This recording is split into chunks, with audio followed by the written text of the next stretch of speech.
ആയിരിക്കുന്ന ശിഷ്യന്മാർക്ക് പ്രത്യക്ഷപ്പെട്ട ഒരു അനുഭവത്തെ നമുക്കിവിടെ കാണാൻ സാധിക്കുന്നുണ്ട്. സ്തോത്രം, ഹല്ലേലൂയ. കർത്താവിനെ അവർക്ക് തിരിച്ചറിയാൻ കഴിഞ്ഞില്ല. ഹല്ലേലൂയ. യേശുവാണ് തങ്ങളോട് സംസാരിച്ച് കൂടെ വരുന്നതെന്ന് ശിഷ്യന്മാർക്ക് തിരിച്ചറിയാൻ പറ്റിയില്ല. അവിടെ ഇങ്ങനെ വായിക്കുന്നു, അവർ പോകുന്ന ഗ്രാമത്തോടടുത്തപ്പോൾ അവൻ മുന്നോട്ട് പോകുന്ന ഭാവം കാണിച്ചു. അവരോ ഞങ്ങളോടുകൂടെ പാർക്കുക, നേരം വൈകി അസ്തമിക്കാറായല്ലോ എന്ന് പറഞ്ഞ് അവനെ നിർബന്ധിച്ചു. അവൻ അവരോടുകൂടെ പാർപ്പാൻ ചെന്നു. അവരുമായി ഭക്ഷണത്തിനിരിക്കുമ്പോൾ അവൻ അപ്പം എടുത്ത് അനുഗ്രഹിച്ച് നുറുക്കി അവർക്ക് കൊടുത്തു. ഉടനെ അവരുടെ കണ്ണുകൾ തുറന്നു അവരെ അറിയും. സ്തോത്രം, ഹല്ലേലൂയ. അവൻ അവർക്ക് അപ്രത്യക്ഷനായി. ഹല്ലേലൂയ. യേശു കർത്താവ് അപ്പമെടുത്ത് നുറുക്കി അവർക്ക് കൊടുത്തു. ആ ഒരു സമയത്താണ് ഹല്ലേലൂയ അവരുടെ കണ്ണുകൾ തുറന്നത്. തങ്ങളുടെ മുമ്പിൽ നിൽക്കുന്നത് ആരാണ് എന്നുള്ളൊരു ബോധ്യത്തിലോട്ട് അവർ കടന്നു വരുന്ന ആ ഒരു സമയത്താണ്. ഹല്ലേലൂയ. സ്തോത്രം. ഇപ്പൊ ഈ പകലിലും ദൈവത്തിൽ ആശ്രയിച്ച് ഞാൻ പറയട്ടെ, നമ്മുടെ ദൈവം പലപ്പോഴും ഈ അപ്പത്തെ നുറുക്കി അനുഗ്രഹിച്ചു കൊടുക്കുന്ന പോലെ നമ്മുടെ ജീവിതത്തെയും നുറുക്കാൻ ആഗ്രഹിക്കുന്ന ഒരു ദൈവമാണ്. ഹല്ലേലൂയ. നമുക്കൊരിക്കലും അക്സെപ്റ്റഡ് ആയിട്ടുള്ള കാര്യമായിരിക്കില്ല. സ്തോത്രം. പക്ഷെ ദൈവം നുറുക്കുമ്പോൾ ഹല്ലേലൂയ അപ്പത്തെ നുറുക്കി കൊടുത്തപ്പോൾ ആ ശിഷ്യന്മാരെ കണ്ണു തുറന്നു അവർ യേശുവിനെ അറിഞ്ഞതുപോലെ നമ്മളുടെ ഓരോ ജീവിതത്തിന്റെ ഓരോ മുറുക്കലുകളിലും നമ്മൾ കൂടുതൽ യേശുവിനെ അറിയുന്നവരാകുക ചെയ്യുന്നത്. സ്തോത്രം. യേശു ആരാണെന്ന്, യേശു എനിക്ക് ആരാണ്, യേശു മറ്റുള്ളവർക്ക് ആരാണ് എന്നുള്ള തിരിച്ചറിവിലോട്ട് നമ്മൾ ഓരോരുത്തരും മാറുന്നതായിട്ട് ദൈവവചനത്തിലൂടെ നമുക്ക് കാണാൻ സാധിക്കുന്നുണ്ട്. യാക്കോബിനെ കുറിച്ചാണ് നമ്മൾ ഇന്ന് ചിന്തിക്കാൻ പോകുന്നത്. ഉൽപ്പത്തി പുസ്തകം 32 അധ്യായം മുതൽ യാക്കോബിന്റെ ഒരു ചരിത്രം അവിടെ തുടങ്ങുകയാണ്. സ്തോത്രം, ഹല്ലേലൂയ. സ്പെസിഫിക് ആയിട്ട് പറയുവാണെങ്കിൽ നമുക്കറിയാം യാക്കോബിന്റെ ജീവചരിത്രം ഒന്നും ഇവിടെ പറയാൻ ആഗ്രഹിക്കുന്നില്ല. പക്ഷെ അവിടെ ദൈവവുമായിട്ട് എൻകൗണ്ടർ യാക്കോബിന്റെ ജീവിതത്തിൽ ഉണ്ടായതിനെ കുറിച്ച് നമുക്ക് കാണാൻ സാധിക്കുന്നുണ്ട്. രാത്രിയിൽ അവൻ എഴുന്നേറ്റ് തന്റെ 2 ഭാര്യമാരെയും ദാസിമാരെയും കൂട്ടി യാബോക്ക് കടവ് കടന്നു. അങ്ങനെ അവൻ അവരെ കൂട്ടി ആറ്റിനരികെ കടത്തി തനിക്കുള്ളതൊക്കെയും അക്കരെ കടത്തിയ ശേഷം യാക്കോബ് തനിയെ ശേഷിച്ചു. അപ്പോൾ ഒരു പുരുഷൻ വന്നു. ഉഷസാകുവോളം യാക്കോബിനോട് എന്ത് ചെയ്തു? മല്ല് ചെയ്യാൻ തക്കവണ്ണം ഇടയായി തീർന്നു. ആദ്യം അവന് മനസ്സിലായില്ല. പക്ഷെ പിന്നീട് മനസ്സിലായി. ഹല്ലേലൂയ. താൻ മല്ലു പിടിക്കുന്നത് ഒരു നിസ്സാരക്കാരായ ഒരു മനുഷ്യനോടല്ല, ഒരു ദൈവ ദൂതനോടാണെന്ന് മനസ്സിലായ യാക്കോബ് എന്ത് ചെയ്തു? ഹല്ലേലൂയ. സ്തോത്രം. പിന്നെ മൽപ്പിടുത്തം അങ്ങ് തുടരാൻ ആരംഭിച്ചു. അങ്ങനെ ആയപ്പോഴേക്കും ദൈവദൂതന് തോന്നി യാക്കോബ് തന്നെ വിടത്തില്ല എന്ന് മനസ്സിലായി. അങ്ങനെ ചെയ്തപ്പോ അങ്ങനെ സമയത്ത് യാക്കോബിന്റെ കുതികാൽ പിടിക്കുന്നു. അതായത് തന്റെ തുടയിൽ ദൈവദൂതൻ തൊടുന്നതായിട്ട് നമുക്ക് കാണാൻ സാധിക്കുന്നു. അങ്ങനെ യാക്കോബിന് ഉളുക്ക് സംഭവിക്കുന്നു. ഹല്ലേലൂയ. ഞാൻ പെട്ടെന്ന് ഓടിച്ചു പറയുക. സ്തോത്രം. അങ്ങനെ നമുക്ക് കാണാൻ സാധിക്കുന്നു. ഹല്ലേലൂയ. അങ്ങനെ യാക്കോബ് ദൈവവുമായിട്ട് മൽപിടുത്തത്തിലൂടെ ദൈവത്തിന്റെ അനുഗ്രഹത്തെ തന്റെ ജീവിതത്തിലെ പിടിച്ചു വാങ്ങുന്ന ഒരു യാക്കോബിനെ നമുക്കവിടെ കാണുവാൻ സാധിക്കുകയാണ്. യാക്കോബിനെ കുറിച്ച് പറയുമ്പോൾ അവന്റെ ജീവിതത്തെ കുറിച്ച് പറയുമ്പോൾ ഹാരാനിൽ അവൻ ചെല്ലുന്ന സമയത്ത് ലാബാനാൽ അവൻ കബളിക്കപ്പെട്ടു. അതിനു മുൻപ് തന്റെ ജ്യേഷ്ഠാവകാശം തട്ടിയെടുത്തിട്ടാണ് അവൻ അങ്ങോട്ട് പോയത്, പ്രാണരക്ഷത്തോടി രക്ഷപ്പെട്ടത്. പക്ഷെ അവിടെ ചെന്ന ശേഷം വീണ്ടും തന്റെ അമ്മായപ്പനാൽ താൻ പറ്റിക്കപ്പെടാൻ ചതിക്കപ്പെടാൻ ഇടയായിത്തീരുന്നു. പക്ഷെ അവിടെയൊക്കെയും ഭയങ്കര നിശ്ചയദാർഢ്യത്തോടെ അവൻ നിൽക്കുന്നത് കാണാൻ സാധിക്കുന്നു. അവൻ ആഗ്രഹിച്ച ആ പെൺകുട്ടിയെ അവന് ലഭിക്കണം എന്നുള്ള നിശ്ചയദാർഢ്യം അവന്റെ സ്വഭാവത്തിന്റെ ഒരു പ്രത്യേകതയായിരുന്നു. ഹല്ലേലൂയ. സ്തോത്രം. ആ ഒരു സ്വഭാവം, അതായത് വർഷങ്ങൾ വീണ്ടും അവിടെ ലാബാന് വേണ്ടി വേല ചെയ്യുന്നു. അതിനുശേഷം നമുക്ക് കാണാൻ സാധിക്കുന്നത് അതേ ഒരു സ്വഭാവം ഇവിടെയും. ഈ ഒരു പ്രതിസന്ധി വന്നപ്പോൾ, ഈ ഒരു മൽപ്പിടുത്തത്തിന്റെ ദൂതനുമായിട്ട് മൽപ്പിടുത്തം ചെയ്യുന്ന ഒരു സാഹചര്യം വന്നപ്പോൾ വിട്ടുകൊടുക്കാൻ തയ്യാറല്ല യാക്കോബ്. ഹല്ലേലൂയ. രാത്രി മുഴുവൻ എന്ന് പറയുമ്പോൾ അവന്റെ ക്ഷമ അവിടെ കാണുന്നത്. രാത്രി മുഴുവൻ ഹല്ലേലൂയ ദൂതരുമായിട്ട് മൽപ്പിടുത്തം. ഹല്ലേലൂയ. സ്തോത്രം. എനിക്ക് നീ എന്നെ അനുഗ്രഹിച്ചല്ലാതെ ഞാൻ വിടത്തില്ല. ഒരൊറ്റ ഉറപ്പാണ് അവന്റെ ഹൃദയത്തില്. കാരണം അവനറിയാം ഞാൻ ഇപ്പോൾ ആയിരിക്കുന്നത് എന്നെ അനുഗ്രഹിക്കുന്നവന്റെ മുമ്പിലാണ്. സ്തോത്രം. ഹല്ലേലൂയ. എന്നെ വിടുവിക്കുന്നവന്റെ മുമ്പിലാണ്. ഇവിടെ എനിക്ക് രക്ഷ കിട്ടിയിട്ടില്ലെങ്കിൽ ഇനി അങ്ങോട്ട് എനിക്ക് രക്ഷയില്ല. ഇനി അങ്ങോട്ട് ഞാൻ രക്ഷപ്പെടാൻ പോകുന്നില്ല. അതുകൊണ്ട് എന്ത് ചെയ്തു? ദൂതനെ അവൻ മുറുകെ പിടിച്ചു. സ്തോത്രം. ദൈവമക്കളെ ഞാൻ പറയട്ടെ, ഹല്ലേലൂയ, നമ്മുടെ ജീവിതം നമ്മൾ ഇതുപോലെ ആയിരിക്കണം. നമ്മുടെ കർത്താവിനെ അറിഞ്ഞു കഴിഞ്ഞാൽ നമുക്ക് ആ ഒരു ഉറപ്പ് വേണം. നമ്മുടെ രക്ഷയും നമ്മുടെ വിടുതലും നമ്മുടെ സൗഖ്യവും എല്ലാം കർത്താവിൽ നിന്ന് മാത്രമാണ്. ഹല്ലേലൂയ. ദൈവത്തിന് ചെയ്യാൻ കഴിയുന്നില്ല, പിന്നെ വേറെ ആർക്കും ചെയ്യാൻ പറ്റത്തില്ല. ഹല്ലേലൂയ. അതുകൊണ്ട് ചില വിഷയങ്ങളുള്ള ബന്ധത്തിൽ ദൈവം ഇതുപോലെ നമ്മൾ മൽപ്പിടുത്തം പിടിക്കുന്ന ആവശ്യമാണ്. ഹല്ലേലൂയ. കർത്താവേ, നീ എന്നെ വിടുവിച്ചല്ലാതെ, നീ എന്നെ അനുഗ്രഹിച്ചല്ല, ഈ വിഷയത്തിൽ നിന്ന് കർത്താവ് എന്നെ പുറത്തു കൊണ്ടുവന്നിട്ടല്ലാതെ ഞാൻ അങ്ങ് വിടത്തില്ല. അങ്ങനെ ഒരു ധൈര്യവും അങ്ങനെ ഒരു ആശ്രയവും നമുക്കുണ്ടെങ്കിൽ തീർച്ചയായും തമ്പുരാൻ ഇറങ്ങി വരും, ദൂതൻ ഇറങ്ങി വരും. തൊടേണ്ടതിന് കർത്താവ് തൊടും. ഹാലലു വിടുവിക്കേണ്ടതിന് കർത്താവ് വിടുവിക്കും. സ്തോത്രം. ഒരുപക്ഷെ ഹാലലു രാത്രി മുഴുവൻ യാക്കോബ് മല്ലിട്ടെന്ന് കാണും. ഇതുപോലെ ചില രാത്രികൾ ഒരുപക്ഷെ ദൈവത്തിൽ നാം ചിലവഴിക്കേണ്ടതായിട്ട് വരും. ചില നാളുകൾ നാം പ്രാർത്ഥിക്കേണ്ടതായിട്ട് വരും. ക്ഷമയുടെ വലിയ അനുഭവത്തിലൂടെ നാം കടന്നു പോകേണ്ടതായിട്ട് വരും. പക്ഷെ എന്നാലും നാം ആശ്രയിക്കുന്നുവെങ്കിൽ, ആ ഉറപ്പോടെ ധൈര്യത്തോടെ നാം ആശ്രയിക്കുന്നുവെങ്കിൽ നമുക്ക് വേണ്ടി ഇറങ്ങി വരുന്ന ഒരു ദൈവമാണ് യാക്കോബിന്റെ ജീവിതത്തിൽ നാം കാണുവാൻ സാധിക്കുന്നത്. ഞാൻ പറഞ്ഞു ഒന്നാമത്തെ കാര്യം എന്ന് യാക്കോബിന്റെ ലൈഫിനെ കുറിച്ച് ഒന്നാമത്തെ കാര്യം, ഹല്ലേലൂയ, സ്തോത്രം. അവൻ ദൈവത്തിൽ ഭയങ്കര ക്ഷമയുള്ളവനായിരുന്നു. അവന്റെ ലൈഫിലെ ഒന്നാമത്തെ ഗുണമ ക്ഷമയുള്ള യാക്കോബ്. രണ്ടാമത്തെ കാര്യം എന്ന് പറയുന്നത് സ്തോത്രം, ഹല്ലേലൂയ, അവന് മനസ്സിലായി, ഹല്ലേലൂയ, ഞാൻ നിന്നെ അനുഗ്രഹിക്കാമോ വിടുവിക്കാമോ എന്നൊന്നും ദൂതനോട് പറയാൻ നമുക്ക് കാണുന്നില്ല. പക്ഷെ അവൻ വിശ്വാസത്തിന്റെ സ്റ്റെപ്പ് എടുക്കാൻ തക്കവണ്ണം ഇടയായി തീർന്നു. ഞാൻ അനുഗ്രഹിക്കപ്പെടാൻ പോകുക, ഞാൻ വിടുവിക്കപ്പെടാൻ പോകുക, എനിക്ക് മുന്നിൽ വന്നിരിക്കുന്ന എന്നോട് മൽപ്പിടുത്തം നിർത്തുന്ന ഈ വ്യക്തി ഇപ്പോൾ എന്നെ എന്നെ അനുഗ്രഹിക്കാം. അതായത് വിശ്വാസത്തിന്റെ സ്റ്റെപ്പ്. ഹല്ലേലൂയ. നമ്മൾ ദൈവം ഇങ്ങനെ മുറിച്ചു, അല്ലെങ്കിൽ നമ്മളെ ദൈവം മുറിക്കുമ്പോൾ സ്തോത്രം, ഒന്നാമത്തെ കാര്യം നമുക്ക് വേണ്ടത് വലിയ ക്ഷമ നമുക്ക് ആവശ്യമാണ്. ഹല്ലേലൂയ. ചിലപ്പോ ഇട്ടാപ്പെട്ടതൊന്നും പെട്ടെന്ന് നമ്മുടെ കാര്യങ്ങൾക്ക് മറുപടി കണ്ടെന്ന് വരത്തില്ല. ചില നാളുകൾ ഒരുപക്ഷെ നമ്മൾ പ്രാർത്ഥിക്കേണ്ടതായിട്ട് വരും. ക്ഷമയോടെ പ്രാർത്ഥിക്കുമ്പോൾ സ്തോത്രം, ആ വിഷയത്തിൽ ദൈവകരം ചലിക്കാൻ തക്കൊണ്ട് ഇവിടെയായിട്ട്. രണ്ടാമത്തെ കാര്യം എന്ന് പറയുന്നത് സ്തോത്രം, വിശ്വാസത്തിന്റെ സ്റ്റെപ്പുകൾ നമ്മൾ എടുക്കേണ്ടതായിട്ട് വരും. നമുക്കറിയാം യേശു കർത്താവ്, ഹല്ലേലൂയ, അപ്പം 5 അപ്പം 2 മീനും കൊണ്ട് 5000 പേരെ, 5000-ത്തിലധികം പേരെ കർത്താവ് പോഷിപ്പിച്ച ഒരു ഭാഗം ദൈവവചനത്തിൽ പറയുന്നുണ്ട്. അതായത് മത്തായിയുടെ സുവിശേഷം 14-15 മുതൽ 21 വരെയുള്ള വേദഭാഗങ്ങൾ അത് പറയുന്നത്. അവിടെ എഴുതി വെച്ചിരിക്കുന്ന നേരം വൈകി ആ ദേശം മരുഭൂമിയാണ്. അതായത് ഒരു സാധ്യതയുമില്ല. സ്തോത്രം. നേരം വൈകി. ഹല്ലേലൂയ. സമയം കഴിഞ്ഞുപോയി. ഹല്ലേലൂയ. മരുഭൂമി എന്ന് പറയുമ്പോൾ നോക്കിക്കേ, അവിടെ ഒന്നും ലഭിക്കുന്ന ഒരു സാഹചര്യമല്ല, സാധ്യതയുടെ ഒരു കാര്യം അവിടെ കാണിക്കുന്നത്.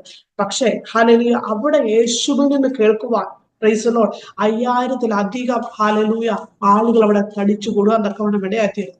ഹല്ലേലൂയ. ദൈവമക്കൾ, ഇവിടെ നിന്നുകൊണ്ടൊരു ദൂത് എനിക്ക് പറയാതിരിക്കാൻ പറ്റത്തില്ല. പരിശുദ്ധാത്മാവ് ഇങ്ങനെ പറയാ, സ്തോത്രം, ഹല്ലേലൂയ, ഒരു സാധ്യതയും ഇല്ലാത്തിടത്തും യേശുവിന് വേണ്ടി കാത്തിരിക്കുവാൻ തയ്യാറാകുന്നുവെങ്കിൽ ചില അത്ഭുതങ്ങളുടെ കലവറ കർത്താവ് നമ്മൾക്ക് വേണ്ടി തുറക്കാൻ തക്കവണ്ണം ഇടയായിത്തീരും. അവിടെ ഇരിക്കുന്ന പുരുഷാരത്തിന് വിശന്നു. ഹല്ലേലൂയ. കുട്ടികളടക്കം, അല്ലെങ്കിൽ വലിയൊരു ജനക്കൂട്ടം അവിടെയുണ്ട്. അവരെല്ലാം മറന്ന് യേശു കർത്താവിന്റെ സന്നിധിയിൽ ഇരിക്കുക. സ്തോത്രം. അപ്പോൾ ഒരു ശിഷ്യൻ വന്നിട്ട് പറഞ്ഞു, സ്തോത്രം, കർത്താവേ, അങ്ങ് ഇവരെ പറഞ്ഞയക്കണം, നേരം വൈകി, ഇവർക്ക് കൊടുക്കാൻ ഞങ്ങളുടെ കയ്യിൽ ഒന്നുമില്ല. സ്തോത്രം.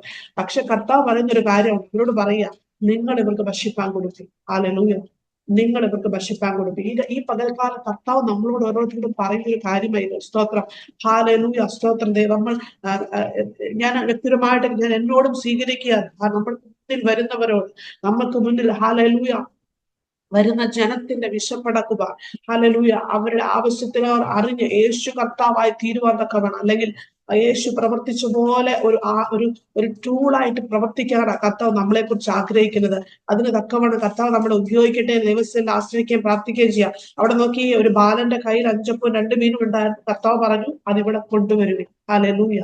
അതറിഞ്ഞു കഴിഞ്ഞപ്പോ കർത്താവ് ആ അപ്പത്തെ എടുത്തു, സ്വർഗത്തിലോട്ട് നോക്കി പ്രാർത്ഥിച്ച് അതിനെ നുറുക്കി കൊടുക്കുവാൻ തക്കവണ്ണം ഇടയായിത്തീർന്നു. നോക്കിക്കേ, എന്താ അവിടെ സംഭവിച്ചത്? അപ്പൊ അവിടെ വർദ്ധിപ്പാൻ ഇടയായിത്തീർന്നു. അന്നുവരെ അവർ കണ്ടിട്ടില്ലാത്ത വലിയൊരു മിറാക്കിൾ, അല്ലെങ്കിൽ അവർ ജീവിതം അനുഭവിച്ചിട്ടില്ലാത്ത വലിയൊരു ദൈവ പ്രവർത്തിക്ക് അവിടെ കൂടിയുന്ന ജനം സാക്ഷ്യമാകുവാൻ ഇടയായിത്തീർന്നു. സ്തോത്രം. ഒന്നാമത്തെ കാര്യം ഞാൻ പറയാം, അവര് എന്ത് ചെയ്തു? അപ്പത്തെ കർത്താവിന്റെ കരങ്ങളിൽ എത്തുവാൻ തക്കവണ്ണം ഇടയായിത്തീർന്നു. ഹല്ലേലൂയ. യേശുവിന്റെ കരങ്ങളിൽ എത്തിയപ്പോഴാ അതിനെ നുറുക്കാൻ ഇടയായത്. യേശുവിന്റെ കരങ്ങളിൽ എത്തിയപ്പോഴാ അത് വർദ്ധിക്കാൻ തക്കവണ്ണം ഇടയായിത്തീർന്നു. സ്തോത്രം. ഹല്ലേലൂയ. സ്തോത്രം. അതായത് നമ്മുടെ ഉത്തരവാദിത്വമാണ് നമ്മൾ യേശുവിന്റെ കരങ്ങളിൽ ആയിരിക്കുക എന്നുള്ളത്. സ്തോത്രം.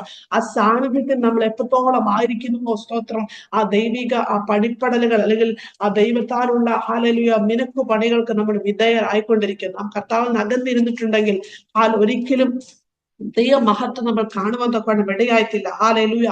ഒറ്റ കാര്യം ചിന്തിച്ചേ, യേശുവിന് നാം നമ്മെ കൊടുത്താൽ നമ്മുടെ ജീവിതം വർദ്ധിപ്പാൻ ഇടയായിത്തീരും. യേശുവിന് നമുക്കുള്ളത് യേശുവിന് കൊടുത്താൽ ഒരിക്കലും ഒരു നഷ്ടമല്ല. നമ്മൾ ഇന്ന് പാടി ആരാധിച്ചതുപോലെ സ്തോത്രം, ആർക്കും കടക്കാരനല്ല. സ്തോത്രം അല്ല എന്ന് പറഞ്ഞാൽ അല്ല എന്ന് തന്നെയാ. സ്തോത്രം നമ്മളിപ്പോ കർത്താവിന്റെ സന്നിധിയില് ചില നിമിഷങ്ങൾ നാം ചിലവഴിക്കുന്നുണ്ടെങ്കിൽ ഹാലേലൂയ, കർത്താവ് അതിന് നമുക്ക് പ്രതിഫലങ്ങളെ തരുന്ന ദൈവം. ഹാലേലൂയ, അവൻ ആർക്കും കടക്കാരനല്ല. സ്തോത്രം നുറുക്കപ്പെടാൻ നാം അനുവദിക്കുമ്പോൾ സ്തോത്രം ഹാലേലൂയ, വർദ്ധിക്കപ്പെടുവാൻ നമ്മളുടെ ദൈവം ഇടയായിത്തീരും. ഹാലേലൂയ. ജീവിതത്തിന്റെ പല സാഹചര്യങ്ങൾ ഇവിടെ ഇരിക്കുന്ന പലരും ഹാലേലൂയ, എനിക്കറിയാം ഹാലേലൂയ, ഞാൻ ഉൾപ്പെടെ പറയാം, ജീവിതത്തിൽ പലപ്പോഴും പറഞ്ഞിട്ടുള്ള ഒരു കാര്യമാണ്, കർത്താവേ ഐ എം ബ്രോക്കൺ. ഹാലേലൂയ. പലപ്പോഴും പറഞ്ഞിട്ടുണ്ട്, പലപ്പോഴും അങ്ങനെ സാഹചര്യങ്ങളിൽ കടന്നു പോയിട്ടുണ്ട്.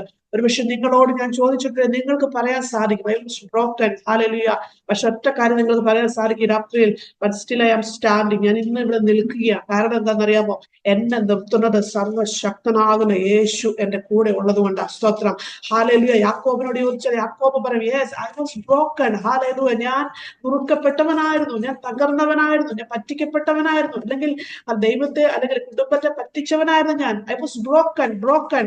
ഹാലേലൂയ. ഞാൻ പലപ്പോഴും ഏകാന്തതയിലും ഹാലേലൂയ പല സാഹചര്യം മറ്റുള്ളവരിൽ നിന്ന് പ്രിയപ്പെട്ടവരിൽ നിന്നൊക്കെ മാറി താമസിക്കേണ്ട അനുഭവങ്ങൾ ജീവിതത്തിൽ വന്നിട്ടുള്ളവനാ ഞാൻ. പക്ഷെ യാക്കോബ് പറയും ഹാലേലൂയ, നൂതനമായി മന്നിട്ട് ദൈവീയ അനുഗ്രഹം പ്രാപിച്ച യാക്കോബിന് അപ്പൊ പറയാനുണ്ട് സ്തോത്രം, but still hallelujah standing. Hallelujah. ഇന്ന് ഞാനിവിടെ നിൽക്കുകയാണ്. കാരണം ഹാലേലൂയ, ദൈവത്തെ മുഖാമുഖം കണ്ടതുകൊണ്ട്, ആ ദൈവിക എൻകൗണ്ടർ എന്റെ ജീവിതത്തിൽ അനുഭവിച്ചതുകൊണ്ട് ഞാനിവിടെ നിൽക്കുകയാണ്. സ്തോത്രം. ഈ പകൽക്കാലം ദൈവസന്നിധിയിൽ ഓർപ്പിക്കേണ്ട ദൈവമക്കളെ, ജീവിതത്തിൽ കടന്നു പോകുന്ന അല്ലെങ്കിൽ ദൈവം അനുവദിക്കുന്ന ഏത് സാഹചര്യങ്ങളിലൂടെ നാം കടന്നു പോകാൻ തയ്യാറാകുമ്പോൾ ഹാലേലൂയ, അവിടെ നാം ദൈവത്തെ മുറുക്കെ പിടിക്കാൻ തയ്യാറാകുമ്പോൾ ഹാലേലൂയ, ഓർപ്പിക്കട്ടെ, ഒരു പക്ഷേ നമ്മളെ നുറുങ്ങുന്ന അനുഭവങ്ങൾ, വേദനിക്കപ്പെടുന്ന അനുഭവങ്ങൾ, മറ്റാരും നമ്മളെ മനസ്സിലാക്കാൻ കഴിയാത്ത സാഹചര്യങ്ങളിലൂടെയൊക്കെ നമ്മൾ കടന്നു പോയിരിക്കാം. പക്ഷേ നാം കർത്താവിന്റെ കരങ്ങളിലായിരിക്കുന്നു എന്നുള്ള ബോധ്യം നമുക്കുണ്ടെങ്കിൽ ആ നുറുങ്ങലുകളെ കർത്താവ് വർദ്ധിപ്പിക്കാൻ തുടങ്ങും. കർത്താവ് അതിനെ മറ്റുള്ളവർക്ക് അനുഗ്രഹമാക്കാൻ തുടങ്ങും. സ്തോത്രം ഹാലേലൂയ. നമ്മുടെ ജീവിതമൊക്കെ ജീവിതത്തിലെ തിരിഞ്ഞു നോക്കി കഴിഞ്ഞിട്ടുണ്ടെങ്കിൽ ഓരോ നുറുക്കലുകളിൽ നിങ്ങൾ എന്താ പഠിച്ചെന്ന് ചോദിച്ചിട്ടുണ്ടെങ്കിൽ പക്ഷെ ഇന്ന് വലിയ ഹീറോ ആയിട്ട് നിൽക്കുന്ന ഒരാളോട് ചോദിച്ചാൽ അയാളോട് ചൂണ്ടിക്കാണിക്കാൻ ഉണ്ടാകും. അയാളുടെ ബാക്കിൽ ഒരുപാട് മുറിവുകൾ, ഒരുപാട് സ്കാർസ് അവിടെ ഉണ്ടാകും. സ്തോത്രം. ആ മുറിവുകളും ആ വൂൺസ് ഒക്കെ ആ മനുഷ്യൻ ഇന്നൊരു ഹീറോ ആക്കി മാറ്റിയതെന്ന് പറയാൻ സാധിക്കും. ഇതുപോലെ നമ്മുടെ ജീവിതത്തിൽ കർത്താവ് അനുവദിക്കുന്ന ചില തകർച്ചകൾ, ചില നുറുക്കലുകൾ, നമ്മൾ ഒരിക്കലും ആഗ്രഹിക്കാത്ത, ഒരുപക്ഷെ നമ്മുടെ അടുത്ത പ്രിയപ്പെട്ടവരിലൂടെ കൂടി ആയിരിക്കാം, നമ്മളൊക്കെ ആഗ്രഹിക്കാത്ത ചില കാര്യങ്ങളായിരിക്കാം നമ്മളെ കർത്താവ് കടത്തിവിടുന്നത്. എന്നാൽ ഒരു കാര്യം ചിന്തിക്കണം, അവിടെ കടത്തിവിടുമ്പോഴും കുശവൻ തന്റെ കയ്യിൽ ഇണങ്ങിയ ആയുധമാക്കി അല്ലെങ്കിൽ പാത്രമാക്കി മാറ്റുവാൻ ആ പാത്രത്തെ താൻ നോക്കിയിരിക്കുന്നത് പോലെ നമ്മെ നോക്കിയിരിക്കുന്ന സ്വർഗത്തിലെ ദൈവമുണ്ട്. അതുറുക്കപ്പെടലിൽ നമ്മൾ തനിയെ ആണെന്ന് നമുക്ക് തോന്നിയിരിക്കാം. പക്ഷേ നമ്മളെ ദാവീദ് പറഞ്ഞതുപോലെ തീയിലൂടെ എന്നെ കടത്തിവിട്ടു. സ്തോത്രം. പൊന്ന് ഊതി കഴിക്കും പോലെ കർത്താവെ അങ്ങനെ ശോധന ചെയ്ത് പുറത്തെടുത്തു എന്ന് പറയുന്ന ദിനങ്ങൾ നമുക്ക് മുന്നിലുണ്ട് എന്ന് നാം മറന്നു പോകരുത്. സ്തോത്രം. അതുകൊണ്ട് ഈ പകൽക്കാലം കർത്താവ് ചിലരൊക്കെയും എൻകറേജ് ചെയ്യാൻ താല്പര്യപ്പെടുകയാ, ബലപ്പെടുത്താൻ താല്പര്യപ്പെടുകയാ. ചില നിറക്കുലുകളിലൂടെ നിങ്ങൾ ദിവസങ്ങൾ കടന്നു പോകുന്നുണ്ട്. എന്നാൽ ദൈവം പ്രവർത്തിക്കുന്ന മഹത്വത്തിന് കാരണമാക്കി തീർക്കുമെന്നതിൽ സംശയമില്ല. അതുകൊണ്ട് ദൈവം ഏൽപ്പിച്ചു കൊടുത്തേ കർത്താവെ. ഞാൻ ഇന്ന് നിൽക്കുന്നത് ആ ബ്രേക്കിംഗ് പോയിന്റില്ല കർത്താവെ.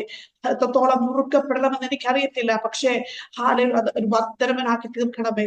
എന്റെ കുടുംബത്തിൽ കർത്താവെ, ഞാനായിരിക്കുന്ന സഭയിൽ ഞാനായിരിക്കുന്ന ചുറ്റുപാട് ഒരു വർദ്ധനവിന് കാരണമാക്കി എന്നെ കർത്താവ് തീർക്കണമേ എന്ന് പ്രാർത്ഥിച്ചേ.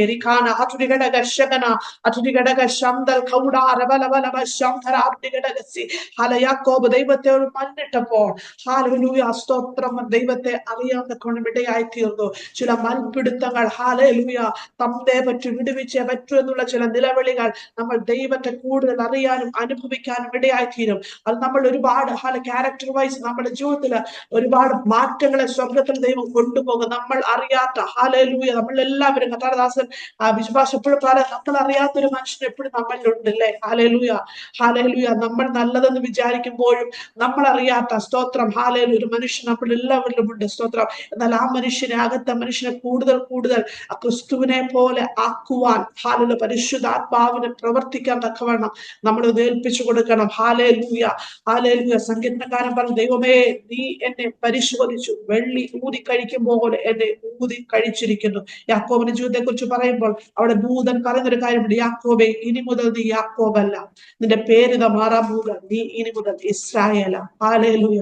നീ ഇസ്രായേൽ. ഒരു പുതിയ ഐഡന്റിറ്റി അവിടെ കൊടുക്കാത്ത കൊണ്ട് ഇടയായി തീർന്നു. ക്രിസ്തുവിൽ ആയിരിക്കും നാം എല്ലാവരും. ഹാലേലൂയ. നാം പഴയ സൃഷ്ടികളല്ല, പുതിയ സൃഷ്ടികളാ. കർത്താവ് നമുക്കൊരു പുതിയ ഐഡന്റിറ്റിയാണ് തന്നിരിക്കുന്നത്. സ്തോത്രം. ആ ഐഡന്റിറ്റിയെ അവകാശത്തെ നാം മനസ്സിലാക്കുമ്പോൾ നാം ജയാളികൾ തന്നെയാ. ജീവിത താഴ്ചകൾ വീഴ്ചകളൊക്കെ വരാം, പക്ഷേ ഹാലലൂയ അതെല്ലാം പണിയപ്പെടലുകളാണ് തിരിച്ചറിയുമ്പോൾ സ്തോത്രം. കർത്താവിന്റെ ധൈര്യത്തോടെ നിൽക്കാൻ കഴിയും. നമുക്ക് പറയാൻ സാധിക്കണം, I was broken, hallelujah, but still I am standing, hallelujah. അല്ലെങ്കിൽ പറയണം, ഇപ്പോൾ നിങ്ങൾ ബ്രോക്കൺ ആയിട്ടുണ്ടെങ്കിൽ പറയണം, I am broken but still I am standing. കാരണം എന്നെ നിർത്തുന്ന ഒരു ദൈവം, എന്റെ കൂടെയുണ്ട്. സ്തോത്രം. കർത്താവ് പറഞ്ഞു, ലോകത്തിൽ നിങ്ങൾ കഷ്ടപ്പെട്ട് എങ്കിലും ധൈര്യപ്പെടുവിൻ, ഞാൻ അതിനെ ജയിച്ചിരിക്കുന്നു. ഓവർകം ചെയ്യുവാൻ സഹായിക്കുന്ന പരിശുദ്ധാത്മാവ് നമ്മുടെ മധ്യേ ഉണ്ടെങ്കിൽ, മുന്നിൽ വരുന്ന പ്രതിസന്ധി എന്ത് തന്നെയാണെങ്കിലും അത് നിരാശപ്പെടാതെ ധൈര്യത്തോടെ കർത്താവിൽ ആശ്രയിക്കുമ്പോൾ കർത്താവ് നമുക്ക് വേണ്ടി ഇറങ്ങി വന്ന് വിടുവിക്കും. അതുകൊണ്ട് ധൈര്യത്തോടെ കഴിഞ്ഞ നാളുകളിൽ നടത്തിയ വിധങ്ങളോർത്ത് കർത്താവിന് നന്ദി പറയുന്നതോടൊപ്പം തന്നെ ജീവിതത്തിന് മുന്നിൽ വരുന്ന പ്രതിസന്ധികൾ കർത്താവെ എന്നെ പണിയപ്പെടാൻ കർത്താവ് അനുവദിക്കുന്ന ചില ഉള്ളുകളാണ്, ചില നുറുക്കപ്പെടലുകളാണെന്ന് മനസ്സിലാക്കി ദൈവത്തിൽ ആശ്രയിക്കുവാൻ കർത്താവ് നമ്മെ സഹായിക്കട്ടെ. വചനങ്ങളാൽ കർത്താവ് നമ്മെ അനുഗ്രഹിക്കട്ടെ. ദൈവത്തിൽ നമ്മളെ തന്നെ ഒന്ന് സമർപ്പിക്കാം, പ്രാർത്ഥിക്കാം. നിങ്ങളായിരിക്കുന്ന സാഹചര്യത്തിൽ ഇരുന്നുകൊണ്ട് കർത്താവെ സ്തോത്രം. എന്റെ ഭാഷയിൽ ഒന്ന് പ്രാർത്ഥിച്ചു തുടങ്ങി. ദൈവശക്തി വ്യാപരിക്കട്ടെ. കർത്താവേ ഹാലേലൂയ. അങ്ങ് ഞങ്ങളെ നുറുക്കപ്പെടാൻ അനുവദിക്കുമ്പോൾ ഒരു വർധനവനാണ് ഞങ്ങൾ മനസ്സിലാക്കുന്നു. കർത്താവേ പ്രൈസ് ദി ലോർഡ്. ഹാലേലൂയ. അങ്ങയുടെ കയ്യിൽ കിട്ടിയതിനെല്ലാം കർത്താവ് വർദ്ധിപ്പിക്കുന്ന ദൈവമാണ്. മാനപാത്രമാക്കി മാറ്റുന്ന ദൈവമാണ്. പുറംപറമ്പിൽ കിടന്നതിനെ പോലും കർത്താവെ ഹാലേലൂയ ശ്രേഷ്ഠമേറിയ അനുഭവത്തിലോട്ട് എന്റെ ദൈവം മാറ്റിയെങ്കിലും കർത്താവെ ഞങ്ങളുടെ ജീവിതങ്ങളെ ദൈവത്തിനു വേണ്ടി പ്രയോജനപ്പെടുന്നു, മറ്റുള്ളവരെ ആദരിക്കപ്പെടുന്ന നിലവാരത്തിലോട്ട് മാറ്റുവാൻ സ്വർഗം ശക്തനാ. കർത്താവെ ദിവസങ്ങളെ യാക്കോബിനെ ഇസ്രായേലാക്കി മാറ്റിയതുപോലെ കർത്താവ് ഞങ്ങളുടെയും ജീവിതങ്ങളെ പണിത് പുറത്തെടുക്കുന്നതിനായി സ്തോത്രം. ഇനി പണിയപ്പെടേണ്ട ഏരിയകളെ പരിശുദ്ധാത്മാവ് അവിടുന്ന് പണിത് പുറത്തെടുക്കുന്നതിനായി സ്തോത്രം ചെയ്യുന്നു. കർത്താവ് അതിനായി ഏൽപ്പിച്ചു തരിക. കർത്താവ് വേണ്ട ദൈവശക്തിയെ പകരണമേ. പരിശുദ്ധാത്മാവിന്റെ അഗ്നിയാൽ ഞങ്ങളെ വഴി നടത്തണേ കർത്താവ്. ഹല്ലേലൂയ. ിരിക്കുന്ന ജനത്തെ ഏൽപ്പിച്ച് പ്രാർത്ഥിക്കുന്നു. കർത്താവരെ സഹായിക്കും, ശക്തീകരിക്കും. വലിയ സാക്ഷ്യങ്ങളെ എന്റെ മക്കളിലൂടെ കർത്താവ് കേൾപ്പിക്കുന്നതിനായി സ്തോത്രം ചെയ്യും. അടിയനെ താഴ്ത്തുന്നപ്പ മഹത്വമാനം കർത്താവ് എടുക്കും. യേശു ക്രിസ്തുവിന്റെ നാമത്തിൽ തന്നെ ആമേൻ. അനുഗ്രഹിക്കട്ടെ. God bless you.